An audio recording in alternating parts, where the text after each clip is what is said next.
Hello दोस्तों, आपका स्वागत है हमारे यूट्यूब चैनल रोशन मुंह क्लासेस में। और मैं सत्यम प्रजापति आपका हार्दिक अभिनंदन करता हूं आपकी अपने यूट्यूब की फैमिली में। दोस्तों, मैं क्लास 12 की बायोलॉजी का चैप्टर 1 का पहला लेक्चर पढ़ा चुका हूं। आज मैं लेकर आया हूं दूसरा लेक्चर, जीवों में जनन का दूसरा लेक्चर आज मैं आपको पढ़ाऊँगा और इस वीडियो का फ्री नोट्स प्रोवाइड करूँगा। हमारे वीडियो के डिस्क्रिप्शन में जाइए और फ्री नोट पाइए। दोस्तों, चलिए शुरू करते हैं। हमने आपको पहले लेक्चर में बताया था कि लाइफ स्पैन एंड जो हिंदी में उसको कहते हैं जीवन अवधि। जीवन अवधि हमने आपको बताया था। तो दोस्तों, जीवन अवधि आप समझ गए होंगे अगर आपने मेरा पहला वीडियो देखा होगा। जीवन अवधि क्या होता है, अगर जीवन अवधि आप समझ गए होंगे तो आपको पता होगा किस जीव की कितनी जीवन अवधि होती है। हमने कुछ जीवों के, कुछ पौधों के और कुछ फूलों के भी आपके जीवन अवधि बताया था। हमने बताया था आपका पहले वीडियो में, तो गुलाब की जीवन अवधि क्या होती है, कुत्ते की जीवन अवधि क्या होती है, कछुए की जीवन अवधि क्या होती है। कछुए की जीवन अवधि अर्थात होती है कि 100 से 150 वर्ष लगभग होती है कछुए की जीवन अवधि। तो दोस्तों, आपको हम इसलिए बता रहे हैं पहले लेक्चर के बारे में कि आप हमारा पहले लेक्चर देखिए, तभी दूसरे लेक्चर में आइए, नहीं तो आपको कुछ समझ में नहीं आएगा। तो चलिए शुरू करते हैं दूसरा लेक्चर। दूसरे लेक्चर में हमारा ये है कि अलैंगिक जनन क्या है। अलैंगिक जनन क्या है, एसेक्सुअल रिप्रोडक्शन क्या है, और अलैंगिक जनन के प्रकार क्या है, types of asexual reproduction. Types of asexual reproduction.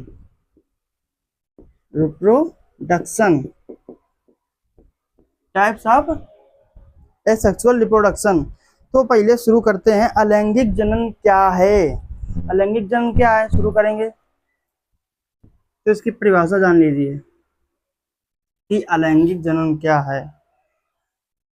और सबसे पहले जान लेते हैं अलैंगिक जनन क्यों होता है और कैसे होता है। तो एक ये नोट से पॉइंट देख लीजिए कि ऐसा जनन जिसमें दो युग्मकों की आवश्यकता नहीं होती है। ऐसा जनन जिसमें दो युग्मकों की आवश्यकता नहीं होती है। युग्मक का मतलब होता है जोड़ा। इसमें जोड़े की आवश्यकता नहीं होती है, मतलब युग्मकों की आवश्यकता नहीं होती है। इसमें एक ही जनक जनन करता है और संतति को उत्पन्न करता है। ये दो पॉइंट आप याद रखिए। इसमें एक ही जनक संतति को उत्पन्न करता है। ये दो पॉइंट आप पहले समझ लीजिए। अब आ जाइए कि अलैंगिक जनन क्या है, इसकी परिभाषा देख लीजिए। अलैंगिक जनन क्या है, इसकी परिभाषा देख लीजिए। दोस्तों, मैं जो आज ये आपको पढ़ा रहा हूँ, ये आपके नोट्स जो हैं हम फ्री प्रोवाइड करवाते हैं। हमारे वीडियो के डिस्क्रिप्शन में जाइए और फ्री नोट पाइए। हाँ, तो दोस्तों देख लीजिए अलैंगिक जनन की परिभाषा, इंट्रोडक्शन ऑफ अलैंगिक जनन। तो अलैंगिक जनन की परिभाषा क्या होती है देख लीजिए। एक ही जनक से उत्पन्न संतान शारीरिक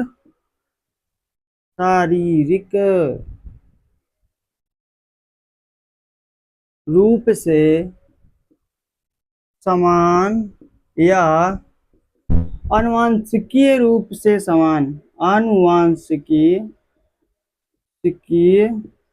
रूप से समान क्लोन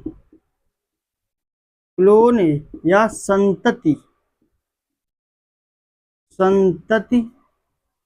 को एसेक्सुअल सेक्सुअल रिप्रोडक्शन प्रोडक्शन कहते हैं। एक ही जनक, जनक एक ही होगा, जैसे ये जनक है तो जनक एक ही होगा, इससे उत्पन्न संतान, जैसे ये एक है इससे निकल आए उत्पन्न संतान, ये उत्पन्न हो गई संतान, तो उत्पन्न संतान अनुवांशिकीय रूप से समान या शारीरिक रूप से समान क्लोन को, ये क्लोन है, इस क्लोन को, इस संतति को एसेक्सुअल रिप्रोडक्शन कहते हैं। इस प्रक्रिया को एसेक्सुअल रिप्रोडक्शन कहते हैं। तो देख लीजिए स्ट्रक्चरल वाइज, स्ट्रक्चरल वाइज देख लीजिए कि एसेक्सुअल रिप्रोडक्शन कैसे होता है। जैसे कोई एक जनक है, ये एक जनक है, जनक एक जनक है, इसका ये केंद्रक है, केंद्रक, इसका ये केंद्रक है, तो एक जनन जो है इसका ये केंद्रक है। तब क्या होगा, तो पहले ये विभाजित होने के लिए प्रोसेस करेंगे, केंद्रक जो होगा अलग होने के लिए एक प्रक्रिया करेगा, पर ये अभी अलग नहीं हुआ है। तीसरे प्रोसेस में आ जाइए, अब ये केंद्रक अलग हो गया है तीसरे प्रोसेस में, इसके बाद संतति क्लोन का निर्माण हो गया है। इस प्रकार से इसे कहते हैं संतति। तो दोस्तों आप अलैंगिक जनन समझ गए होंगे। अब आ जाइए टाइप्स ऑफ अलैंगिक जनन, अलैंगिक जनन के टाइप्स, टाइप्स ऑफ अलैंगिक जनन। तो ये सामान्यतः 5 प्रकार के होते हैं। नंबर 1 विखंडन, विखंडन फिजन, नंबर 1 फिजन। नंबर 2 कुटी भवन, कुटी भवन। नंबर 3 मुकुलन, मुकुलन, नंबर 3 मुकुलन। नंबर 4 बीजाणु जनन, बीजाणु जनन, मुकुलन को बडिंग कहते हैं, बडिंग। नंबर 5 खंडीकरण, नंबर 5 खंडीकरण। अब ये विखंडन भी 2 प्रकार के होते हैं, द्विविखंडन, विखंडन, बहुविखंडन। यह एसेक्सुअल रिप्रोडक्शन के टाइप्स हैं। टाइप्स ऑफ अलैंगिक जनन, अलैंगिक जनन के प्रकार कितने होते हैं, समानता ये 5 प्रकार के होते हैं। नंबर 1 विखंडन, नंबर 2 कुटी भवन, नंबर 3 मुकुलन, नंबर 4 बीजाणु जनन, नंबर 5 खंडीकरण। अब इनकी परिभाषा देख लीजिए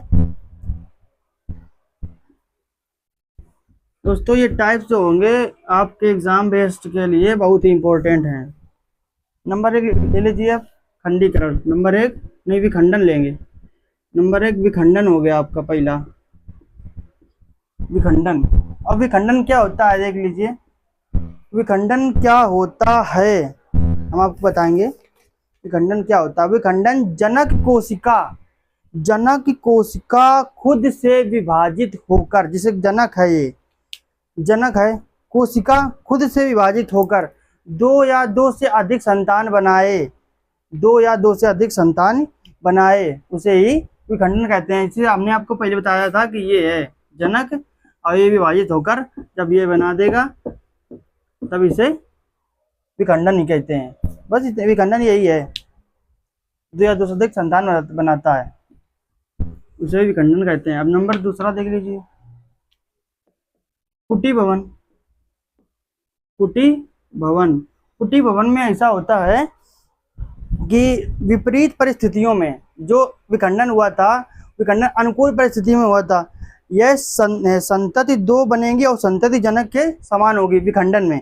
और इसमें क्या होता है, कुटी भवन, कुटी भवन में प्रतिकूल परिस्थितियों में, मतलब जो परिस्थितियां होंगी जनक के लिए, उसके लिए जो होता है परिस्थितियां अनुकूल नहीं, प्रतिकूल होंगी, कठिनाइयां भरी होंगी। तो ये कुटी भवन में क्या करते हैं, विपरीत परिस्थितियों में अमीबा एवं पैरामीशियम परतयुक्त, 3 परतयुक्त बीजाणु का निर्माण करते हैं। जैसे कोई बीजाणु है तो उसमें से